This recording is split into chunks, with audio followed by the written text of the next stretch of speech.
आप सरकार निभाएगी मुफ्त बिजली वाला वादा। मुख्यमंत्री आज करेंगे 300 यूनिट फ्री बिजली का ऐलान। 1 जुलाई तो लागू होगा फैसला। फ्री बिजली करने को लेकर कांग्रेस ने मान सरकार से चुके सवाल। खैरा बोले 300 यूनिट बिजली के लिए 1 जुलाई तक का इंतजार क्यों? बढ़ेगा तंज सवाद का तां चक के ही लगता पता।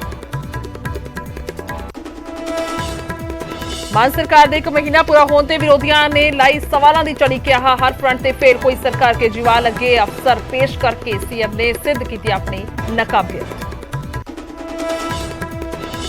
सिद्धू तो बाद राजा वड़िंग ने भी लाल सिंह के नाल की मुलाकात। खुद सोशल मीडिया से शेयर की तस्वीर। वड़िंग ने कल अमृतसर के भी कांग्रेसियों के नाल कीतियां सन मीटिंग।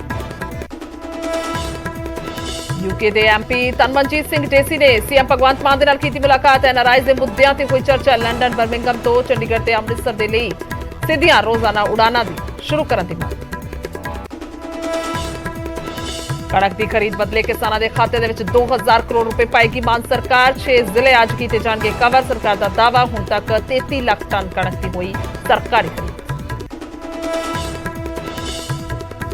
जलंधर में ट्रांसपोर्ट मंत्री लालजीत ने की अचंभे चैकिंग। कई प्राइवेट बसां के कट्टे चलान। कई कीतियां इंपाउंड। जींद के उचाना पुलिस और बदमाशों विचाले मुठभेड़। कई राउंड हुई फायरिंग। गोली लगन के नाल एएसआई जख्मी। 3.25 करोड़ के लुट मामले में पुलिस को मिली सी लीड।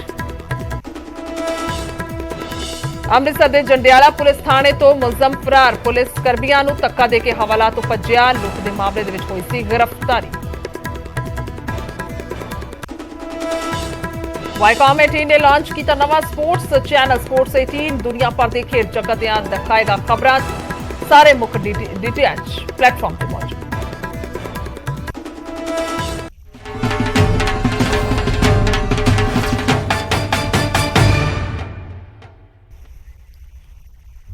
सत श्री अकाल। मेरे बुलेटिन च स्वागत है। मैं तुहाडे नाल गुरजोत संधू। सब तो पहला रुक करांगे अमृतसर दे वाल, जिथों गुंडागर्दी नूं लैके कानून व्यवस्था ते खड़े करदे सवाल खबर सामने आ रही है। दस्सिए कि अमृतसर च शरेआम गुंडागर्दी हुई है। गुरबख्श नगर दे विच इस वार घर ते हमले की खबर सामने आई है। नौजवानों ने घर ते इट्टा पत्थर बराए ने। घर ते बाहर फायरिंग भी की गई है। सीसीटीवी दे विच कैद हुई है सारी घटना हमेशा की तरह, क्योंकि लगातार एक तो बाद एक मामले जिहड़े ने कानून व्यवस्था ते सवाल खड़े करते सामने आते हैं। तो हुण अमृतसर तो यह घटना सामने आती है जिथे शरेआम गुंडागर्दी की खबर है। गुरबख्श नगर है जिथे घर ते हमला किया गया। तस्वीरों च साफ तौर पर नजर आ रहा है कि वे नकाबपोश जिहड़े ने हमला कर रहे हैं। लगातार इन्हां दे वल्लों इट्टा पत्थर जिहड़े ने वराए जा रहे हैं। ये अणपछाते नौजवान ने जिन्हां दे वल्लों हमला किया जा रहा है। घर ते हमला किया जा रहा है और घर के बाहर इन्होंने फायरिंग भी की है। जो खबर है फायरिंग भी इन्हां दे वल्लों की गई है। साफ तौर पर इन्हां दे हत्थां दे विच डंडे हथियार इट्टा पत्थर नजर आ रहे हैं और सीसीटीवी दे विच साफ तौर पर साफ हो रहा है कि किन्ना इन्हां नौजवानों के वल्लों किवें जिहड़ा है शरेआम इत्थे गुंडागर्दी की गई है। लगातार पुलिस जिहड़ी है दावे कर रही है और खास तौर पर जिहड़ा कार्रवाई भी कह सकते हैं कि उन्होंने वल्लों समय समय पर की जाती है। पर इन्हां लुटेरियां दे इन्हां बदमाशां दे चोर चक्कियां दे हौसले बुलंद ने। तो यह मामला की है, इस दे लई साडे नाल पत्रकार ने फोन लाइन ते अमित शर्मा। अमित, सारा यह मामला की कुछ सामने आया? जी गुरजोत, बिल्कुल अमृतसर के गुरबख्श नगर की घटना है जिथे कुछ राती देर रात नौजवानों वालों एक घर से हमला किया गया। हालांकि नौजवान साफ सीसीटीवी के दिखाई दे रहे हैं। सब तो पहला पत्थर चलाए गए, तेजदार हथियारों नाल हमला किया गया तो नाल फायरिंग भी की गई। हालांकि मौके ते पुलिस ने पुछ के 3 जिहड़े कि खोल उथों बरामद किए हैं। तो जिहड़ी गल सामने आई है पुलिस के मुताबिक कि इस घर की जिहड़ी नूंह है उसके भरावां वालों सारा हमला किया गया, क्योंकि उसके घर कलेश जरूर पिया सी नूंह दा अपने पति के नाल, जिस तो बाद उसने अपने भरावां नूं दस्सिया ते उसदे भरावां ने आके नाल कुछ अज्ञात नौजवानों नूं लैके इस घर ते हमला किया। हालांकि इस दे विच कोई जानी नुकसान नहीं होया, लेकिन पुलिस ने सीसीटीवी कब्जे दे विच लैके मामला दर्ज कर लिया ते आरोपियों की गिरफ्तारी लई छापेमारी शुरू कर दी है। बिल्कुल। सो अमित, कह सकते हैं कि घरेलू ही मामला है, घरेलू कलेश का मामला है जिस चलते गुंडे बुला के जिहड़ा है वो कार्रवाई कराई गई है, ये वारदात को अंजाम दिता गया, इसनूं कह सकते हैं। बहुत बहुत शुक्रिया अमित, तमाम जानकारी दी, धन्यवाद है। तो घरेलू जिहड़े मामले ने वो इस तरह के नाल हुण गुंडागर्दी दे विच भी बदलते कोई नजर आ रहे हैं। इस विच कोई दो राय नहीं है, क्योंकि जिस तरह के नाल साडे पत्रकार ने जानकारी दी कि नूंह दी जिहड़ी है उस घर दी अपने पति दे नाल लड़ाई हो गई सी, जिस तो बाद उसने अपने कह सकते हैं पेकिਆਂ ਨੂੰ शिकायत की होएगी, जिस तो बाद एक कार्रवाई हुई है और भरा ते जिहड़े इल्जाम लगे ने कि उसने इस तरह के नाल नौजवानों नूं लैके अणपछाते लोकां नूं लैके हमला करवाया। तो पुलिस के वल्लों मौके ते पहुंच के 3 खोल जिहड़े ने बरामद कर ले गए ने ਔਰ ਉਸ ਤੋਂ ਬਾਅਦ ਹੁਣ ਅੱਗੇ ਦੀ ਕਾਰਵਾਈ ਸ਼ੁਰੂ ਕਰ ਦਿੱਤੀ ਗਈ ਹੈ ਤੇ ਮੁਲਜ਼ਮਾਂ ਨੂੰ ਵੀ ਗ੍ਰਿਫਤਾਰ ਕਰਨ ਦੇ ਜਿਹੜੇ ਆ ਉਹ ਕਾਰਵਾਈ ਦੇ ਵਿੱਚ ਅਮਲ 'ਚ ਲਿਆਉਣ ਦੇ ਦਾਅਵੇ ਕਰ ਰਹੀ ਹੈ।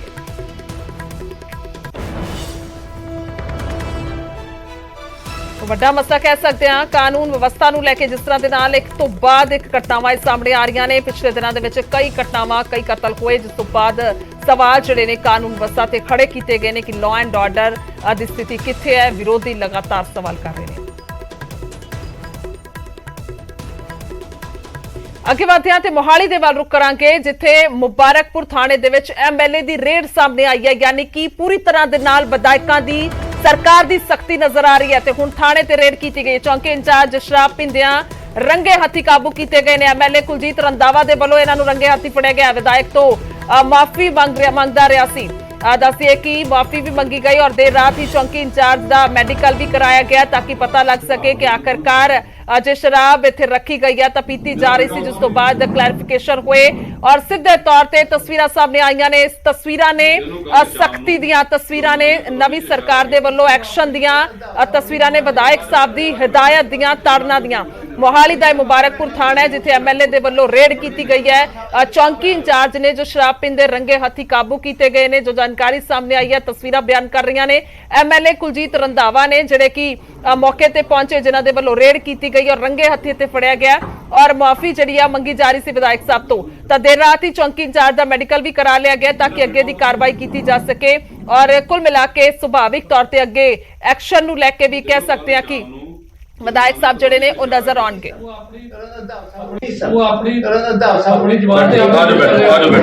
श्रीमान जी अपनी कुर्सी पे बैठो, कुर्सी रख, कुर्सी आप बैठो।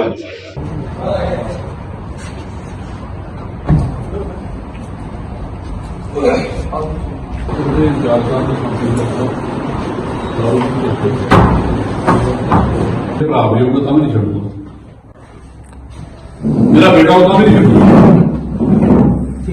बस थोड़ी कर तेनों कल शाम ਨੂੰ ਗੁਰੂ ਨਾਨਕ ਕਲੋਨੀ 'ਚ ਦੱਸਿਆ ਕਿ ਉੱਥੇ ਸ਼ਰਾਬੀ ਹਾਲਤ 'ਚ ਪਾਇਆ ਗਿਆ, ਲਿਆ ਕੇ ਉਹਦਾ ਟੈਸਟ ਉਸ ਕਰਾਏ ਆ। ਹੁਣ ਦੇਖੋ ਕੀ ਨਿਕਲਦਾ। ਦੇ ਖਿਲਾਫ ਕਾਰਵਾਈ ਕਰਾਂਗੇ। ਉੱਥੇ ਜੋ 3-4 ਮੁਲਾਜ਼ਮ ਸੀਗੇ, 2 ਤਾਂ ਭੱਜ ਗਏ, 2 ਸੀਗੇ ਉੱਥੇ ऑन ड्यूटी पे। ਹਾਂ ਔਨ ਡਿਊਟੀ ਸੀਗਾ। ਇੱਕ ਦਾ ਸੀਗਾ ਕੋਈ ਦੋਸਤ ਆਇਆ ਸੀਗਾ ਪੰਚਕੂਲਾ ਕੇ, ਤੋਂ ਕਹਿੰਦਾ ਬਿਲਡਰ ਹੈ ਜੀ ਕੋਈ ਪ੍ਰੋਪਰਟੀ ਵਾਲਾ। ਸਭ ਜਣੇ ਕੀ ਹੈ ਕਿ ਮਾੜੀ ਹਾਲਤ ਹੈ, ਇਨਸਾਫ ਕੀਤੇ ਦੇਣਗੇ। 4-5 ਹਜ਼ਾਰ ਦੀ ਆਬਾਦੀ ਵਾਲਾ ਜਿਹੜਾ ਸਾਡਾ ਕਸਬਾ ਮੁਬਾਰਕਪੁਰ, ਕੈਂਪ ਮੀਰਪੁਰ, ਅਤੇ ਮੈਂ ਜਗਰਾਤਾ ਸੀਗਾ, ਕੈਂਪ ਦੇ ਵਿੱਚੋਂ ਆ ਰਿਹਾ ਸੀ ਉੱਧਰੋਂ। ਅਤੇ ਫਿਰ ਸਾਡੇ ਕੋਲ ਬਲਟਾਣੇ ਤੋਂ ਪ੍ਰੋਗਰਾਮ ਤੋਂ ਵਾਪਸ ਆਇਆ। ਮੈਂ ਜਾਂਦੇ ਚੌਂਕੀ ਮਿਲ ਚਲੀਏ ਆਪਣੇ ਹਲਕੇ ਦੇ, ਦੇਖੀ ਕੀ ਹਾਲਾਤ ਹੈ ਉੱਥੇ। ਸ਼੍ਰੀਮਾਨ ਸਾਹਿਬ ਸ਼ਰਾਬੀ। ਆਪ ਕੌਣ ਹੋ? पछाने ਬੈਡ ਯਾਰ। ਤੁਹਾਨੂੰ ਵੀ ਨਹੀਂ ਪਛਾਣਿਆ? ਨਹੀਂ ਵੈਰੀ ਬੈਡ। ਮੇਰੇ ਧਿਆਨ ਵਿੱਚ ਆਇਆ ਕਿ ਮੈਂ ਖਾਣਾ ਖਾਣ ਗਿਆ ਸੀਗਾ ਜੀ, ਤੇ ਮੈਨੂੰ ਪਤਾ ਲੱਗਾ ਵੀ ਇੱਦਾਂ ਕਰਕੇ ਆਹ ਗੱਲ ਹੋ ਗਈ ਹੈ। ਤੁਹਾਡੀ ਡਿਊਟੀ ਮੁਬਾਰਕਪੁਰ ਚੌਂਕੀ ਜਾਂ ਕਿੱਥੇ ਆ? ਮੈਂ ਜੇ SHO ਡਿਊਟੀ ਕਰ ਰਿਹਾ ਜੀ, ਕਿੱਥੇ? ਖਾਣਾ ਗਿਆ ਸੀ। ਠੀਕ ਹੈ। ਤੇ ਹੁਣੇ ਮੈਂ ਖਾਣਾ ਖਾਣ ਗਿਆ ਸੀ ਅੱਧਾ ਘੰਟਾ ਪਹਿਲਾਂ। ਖਾਣਾ ਖਾ ਕੇ ਮੈਂ ਸੁਣਿਆ, ਉੱਥੋਂ ਪਤਾ ਲੱਗਾ ਵੀ ਆਹ ਗੱਲ ਹੋ ਗਈ ਹੈ। ਕਿਆ ਗੱਲ ਕਿਆ ਹੋਈ ਹੈ? ਪਤਾ ਲੱਗਾ ਵੀ ਗੁਲਸ਼ਨ ਜੀ ਨੂੰ ਉੱਥੇ ਤਾਂ ਮਲਾਇਆ ਦਾਰੂ ਪੀਣ ਲੱਗੇ ਨੇ, ਤੇ ਬਤੌਰ ਆਪਣੇ MLA ਸਾਹਿਬ ਤੁਸੀਂ ਜਦ ਹੀ ਗੱਡੀ ਚੱਕੀ ਤੇ ਮੈਂ ਤੁਰੰਤ ਥਾਣੇ ਪਹੁੰਚਿਆ। ਥਾਣਿਆਂ 'ਚ ਪਤਾ ਇੰਚਾਰਜ ਨਾਲ, ਗੁਲਸ਼ਨ ਨਾਲ ਮਿਲੇ ਹੋ ਤੁਸੀਂ? ਇੰਚਾਰਜ ਨਾਲ ਕੀ ਲੱਗਦਾ ਕਿੰਨੀ ਕੁ ਦਾਰੂ ਪੀਤੀ ਹੋਈ ਹੈ? ਨਹੀਂ, ਜਦ ਮੈਂ ਪਹਿਲੇ ਦਿਨ ਆਇਆ ਮੈਂ ਮਿਲੇ ਨੂੰ ਤਾਂ ਨਹੀਂ ਹੁਣ ਦੀ ਗੱਲ ਹੈ, ਹੁਣ ਦੀ ਗੱਲ ਹੈ, ਕਿੰਨੀ ਕੁ ਦਾਰੂ ਪੀਤੀ ਹੋਈ ਹੈ? ਹੁਣ ਤਾਂ ਦੇਖਿਆ ਕਿ ਮੈਂ ਲਾਇਆ ਕਰਾਤਾ ਵਾ, ਤੇ ਉਹਨਾਂ ਦੇਖਦੇ ਵੀ ਕਿ ਕਿਆ ਵਿੱਚ ਆਉਂਦਾ ਕਿਆ ਨਹੀਂ ਆਉਂਦਾ। ਨਹੀਂ, ਜਿਸ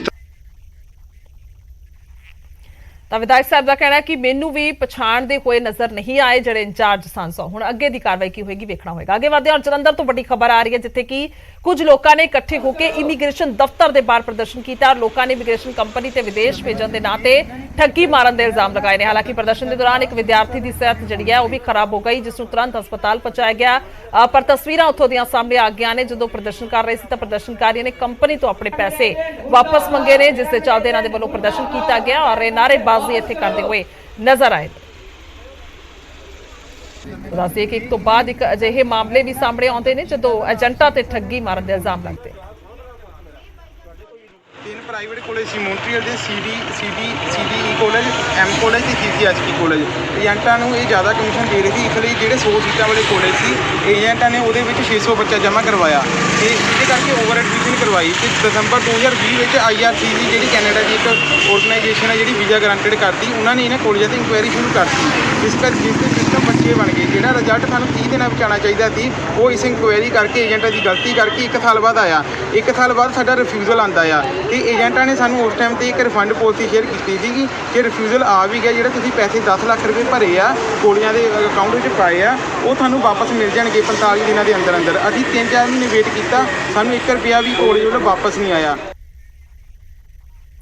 ਤਾਂ ਜਲੰਧਰ ਤੋਂ ਬਾਅਦ ਰੁਕ ਕਰਦੇ ਹਾਂ ਬਠਿੰਡਾ ਦੇ ਵੱਲ, ਜਿੱਥੇ ਫਿਰ ਸਵਾਲਾਂ ਦੇ ਵਿੱਚ ਕੇਂਦਰੀ ਜੇਲ੍ਹ ਨਜ਼ਰ ਆਈ ਹੈ। ਸਖਤੀ ਦੇ ਬਾਵਜੂਦ ਦੱਸੇ ਕਿ ਬਠਿੰਡਾ ਜੇਲ੍ਹ ਦੇ ਵਿੱਚ ਫਿਰ ਤੋਂ ਫੋਨ ਬਰਾਮਦ ਹੋਏ ਨੇ। ਤਲਾਸ਼ੀ ਦੇ ਦੌਰਾਨ 5 ਮੋਬਾਈਲ ਫੋਨਾਂ ਦੇ ਬਰਾਮਦ ਹੋਣ ਦੀ ਖਬਰ ਹੈ ਤਾਂ ਥਾਣਾ ਕੈਂਟ ਦੇ ਵਿੱਚ 5 ਲੋਕਾਂ ਦੇ ਖਿਲਾਫ ਮਾਮਲਾ ਦਰਜ ਕਰ ਲਿਆ ਗਿਆ। ਇੱਕ ਤੋਂ ਬਾਅਦ ਇੱਕ ਬਰਾਮਦਗੀਆਂ ਹੋ ਰਹੀਆਂ ਨੇ ਜੇਲ੍ਹਾਂ ਦੇ ਵਿੱਚੋਂ। ਬੇਸ਼ੱਕ ਉਹ ਬਠਿੰਡਾ ਜੇਲ੍ਹ ਹੋਏ, ਨਾਭਾ ਜੇਲ੍ਹ ਹੋਏ, ਫਰੀਦਕੋਟ ਦੀ ਜੇਲ੍ਹ ਹੋਏ, ਸੋ ਵੱਖੋ-ਵੱਖ ਜੇਲ੍ਹਾਂ ਦੇ ਵਿੱਚੋਂ ਬਰਾਮਦਗੀਆਂ ਹੁੰਦੀਆਂ ਨੇ। ਪਰ ਪਿਛਲੇ ਦਿਨਾਂ ਦੇ ਵਿੱਚ ਹੀ ਜਿਹੜੇ 12 ਫੋਨ ਨੇ ਉਹ ਬਰਾਮਦ ਹੋਏ ਸਨ ਬਠਿੰਡਾ ਦੀ ਜੇਲ੍ਹ ਦੇ ਵਿੱਚੋਂ।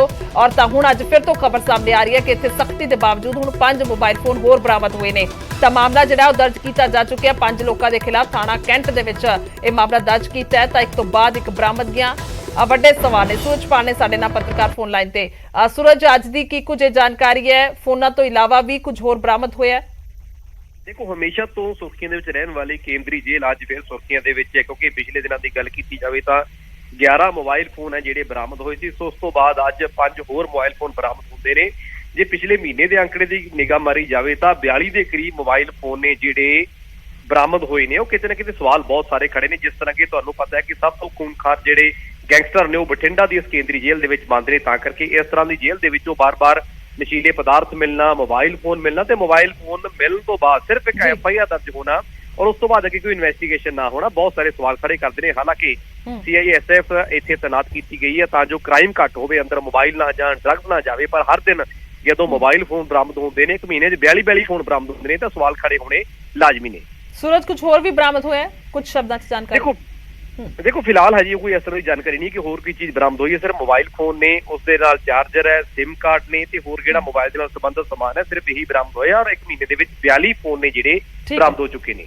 ਠੀਕ ਹੈ, ਇਸ ਖਬਰ ਤੇ ਜਾਣਕਾਰੀ ਲਈ ਧੰਨਵਾਦ ਹੈ ਸੂਰਜ। ਬਣੇ ਰਹੋ ਸਾਡੇ ਨਾਲ। ਸੋ ਬਠਿੰਡਾ ਦੇ ਵਿੱਚ ਕੇਂਦਰੀ ਜੇਲ੍ਹ ਸਵਾਲਾਂ ਦੇ ਘੇਰੇ ਵਿੱਚ ਹੈ। ਮੋਬਾਈਲ ਫੋਨ ਬਰਾਮਦ ਹੋਏ ਨੇ 5, ਇਸ ਤੋਂ ਇਲਾਵਾ SIM ਕਾਰਡ ਤੇ ਚਾਰਜਰ, ਜੋ ਵੀ ਸਮਾਨ ਮੋਬਾਈਲ ਨੂੰ ਚਲਾਉਣ ਦੇ ਲਈ ਵਰਤਿਆ ਜਾਂਦਾ ਉਹ ਬਰਾਮਦ ਹੋਇਆ। ਸੋ ਕੁੱਲ ਮਿਲਾ ਕੇ ਇਸ ਤੋਂ ਬਾਅਦ ਫਿਰ ਤੋਂ ਇਹ ਵੱਡੇ ਸਵਾਲ ਹੁਣ ਖੜੇ ਹੋ ਰਹੇ ਨੇ। ਉਧਰ ਬਠਿੰਡਾ ਦੇ ਵਿੱਚ ਲੁੱਟ ਦੀ ਵੱਡੀ ਵਾਰਦਾਤ ਸਾਹਮਣੇ ਆਈ ਹੈ। ਨਕਲੀ ਪੁਲਿਸ ਮੁਲਾਜ਼ਮ ਬਣ ਕੇ ਲੁੱਟ ਦੀ ਵਾਰਦਾਤ ਨੂੰ ਅੰਜਾਮ ਦਿੱਤਾ ਗਿਆ। ਨਿੱਜੀ ਹੋਟਲ ਦੇ ਵਿੱਚ ਪੁਲਿਸ ਦੀ ਵਰਦੀ ਦੇ ਵਿੱਚ 4 ਸ਼ਖਸ ਪਹੁੰਚੇ ਔਰ ਹੋਟਲ ਤੋਂ 2 ਨੌਜਵਾਨਾਂ ਨੂੰ ਕਿਡਨੈਪ ਕਰ ਲਿਆ। ਨੌਜਵਾਨਾਂ ਤੋਂ 42 ਲੱਖ ਰੁਪਏ ਖੋਲੇ, ਉਸ ਤੋਂ ਬਾਅਦ ਫਰਾਰ ਹੋ ਗਏ। ਦੋਵੇਂ ਨੌਜਵਾਨਾਂ ਨੂੰ ਗੰਗਾਨਗਰ ਮੁਕਤਸਰ ਰੋਡ ਤੇ ਛੱਡ ਕੇ ਉਹ ਫਰਾਰ ਹੋ ਗਏ। ਵਿਦੇਸ਼ ਭੇਜਣ ਦੇ ਲਈ ਨੌਜਵਾਨਾਂ ਦੇ ਕੋਲ ਦੱਸ ਦਈਏ ਕਿ 42 ਲੱਖ ਰੁਪਏ ਸੀ ਔਰ ਏਜੰਟ ਦੇ ਰਾਹੀਂ ਵਿਦੇਸ਼ ਭੇਜਣਾ ਸੀ ਪੈਸਾ। ਸੋ ਕਹਿ ਸਕਦੇ ਆ ਕਿ ਇਹ ਵੱਖੋ ਵੱਖਰੇ ਤਰੀਕੇ ਜਿਹੜੇ ਨੇ ਉਹ ਲੁੱਟ ਖੋਹ ਕਰਨ ਦੇ ਲਈ ਬਦਮਾਸ਼ ਅਪਣਾਉਂਦੇ ਨੇ। ਤਾਂ ਹੁਣ ਬਠਿੰਡਾ ਦੇ ਵਿੱਚ ਵੱਖਰੇ ਤਰੀਕੇ ਦੇ ਨਾਲ ਇਹ ਲੁੱਟ ਦੀ ਵਾਰਦਾਤ ਨੂੰ ਅੰਜਾਮ ਦਿੱਤਾ ਗਿਆ, ਯਾਨੀ ਕਿ ਬੇਵਕੂਫ ਬਣਾ ਕੇ ਇਹ ਲੁੱਟ ਕੀਤੀ ਗਈ ਹੈ। ਸੂਰਜ ਪਾਨ ਨੇ ਸਾਡੇ ਨਾਲ ਲਗਾਤਾਰ ਫੋਨ ਲਾਈਨ ਤੇ। ਸੂਰਜ, ਇਸ ਘਟਨਾ ਨੂੰ ਲੈ ਕੇ ਕੀ ਕੁਝ ਜਾਣਕਾਰੀ ਹੈ?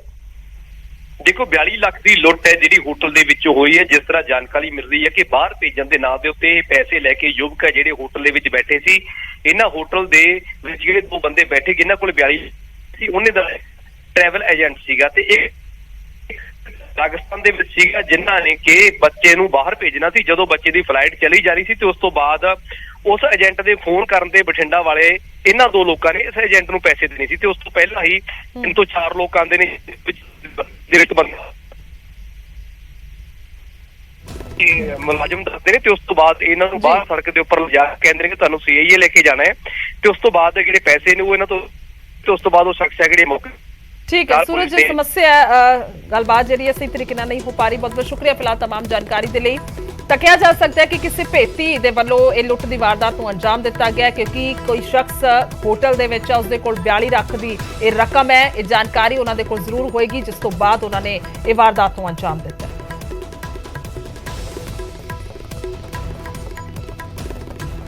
ਅੱਗੇ ਵਧਦੇ ਹਾਂ ਔਰ ਗੱਲ ਕਰਾਂਗੇ ਹਰਿਆਣਾ ਦੇ ਜੀਂਦ ਦੀ, ਜਿੱਥੇ ਪੁਲਿਸ ਅਤੇ ਬਦਮਾਸ਼ਾਂ ਦੇ ਵਿਚਾਲੇ ਮੁੱਠਭੇੜ ਹੋਈ ਹੈ ਕਿਉਂਕਿ ਪੁਲਿਸ ਜਿਹੜੀ ਹੈ ਕਾਰਵਾਈ ਕਰਨ ਗਈ ਸੀ, ਬਦਮਾਸ਼ਾਂ ਨੂੰ ਕਾਬੂ ਕਰਨ ਗਈ ਸੀ, ਪਰ ਉੱਥੇ ਉਹਨਾਂ ਦੇ ਕੋਲ ਪਹਿਲਾਂ ਤੋਂ ਹੀ ਬੰਦੂਕਾਂ ਮੌਜੂਦ ਸਨ ਜਿਨ੍ਹਾਂ ਦੇ ਵੱਲੋਂ ਫਾਇਰ ਕਰ ਦਿੱਤੇ ਗਏ ਪੁਲਿਸ ਤੇ ਔਰ ਇਸੇ ਵਿਚਕਾਰ ਮੁੱਠਭੇੜ ਹੋਈ ਹੈ। ਚਾਨਾ ਦੇ ਵਿੱਚ ਪੁਲਿਸ ਤੇ ਬਦਮਾਸ਼ਾਂ ਦੇ ਵਿਚਕਾਰ ਕਈ ਰਾਉਂਡ ਫਾਇਰਿੰਗ ਹੋਈ ਹੈ। ਗੋਲੀ ਲੱਗਣ ਦੇ ਨਾਲ ਇੱਕ ਐਸਆਈ ਦੇ ਜ਼ਖਮੀ ਹੋਣ ਦੀ ਵੀ ਖਬਰ ਹੈ। ਇੱਕ ਬਦਮਾਸ਼ ਨੂੰ ਵੀ ਦੱਸਦੀ ਹੈ ਕਿ ਗੋਲੀ ਲੱਗਣ ਦੀ ਖਬਰ ਹੈ।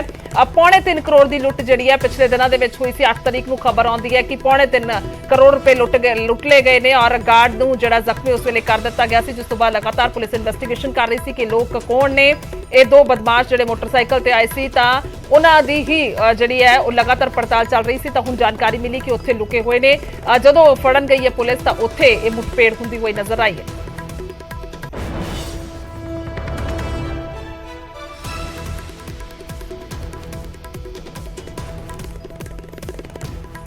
के सिलसिले में आज हमारी टीम सीआईए की टीम उचाना गई थी, जहां पर जब सोर्स के और जो सूचना और के आधार पर जब एक विशेष इलाके में अपराधियों को पकड़ने के लिए जब घूम रहे थे, जांच कर रहे थे, तरफ से गोलियां चली। गोलियों में हमारे एक मुलाजिम जो है अमित कुमार, जो भी ऊपर यहाँ पर जिनका ऑपरेशन चल रहा है इस वक्त, उनको गोली चली।